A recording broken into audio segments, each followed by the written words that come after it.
ایسے ہی وقت میں، ایسے ہی نازک وقت میں جو لیڈر کی پہچان ہوتی ہے کہ کون نمائندگی کر سکتا ہے، کون رہنمائی کر سکتا ہے۔ عام دنوں میں جب حالات معمول پر ہوں تو لیڈرشپ دینے کے لیے کوئی بھی تیار رہتا ہے، ظاہر ہے، لیکن جب نازک وقت آتا ہے، جب کرائسس کا وقت آتا ہے، تب اصل پہچان ہوتی ہے کہ لیڈرشپ کون دے سکتا ہے، کس کے اندر گٹس ہے، کس کے اندر قوت ہے، کس کے اندر ویژن ہے، کون دوراندیشی سے کام کر سکتا ہے۔ یہ ایسا ہی وقت میں نظر آتا ہے، اور اس نازک وقت میں جب فلسطین پر قیامت صغریٰ طاری ہے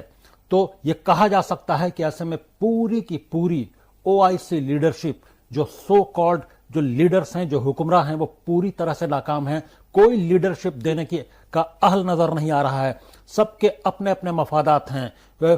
ترکی جو ہے وہ چاہتا ہے، وہ اس کی نظر میں ناٹو ہے، محمد بن سلمان کے کچھ اور اپنے مفادات ہیں ڈومیسٹک اور انٹرنیشنل۔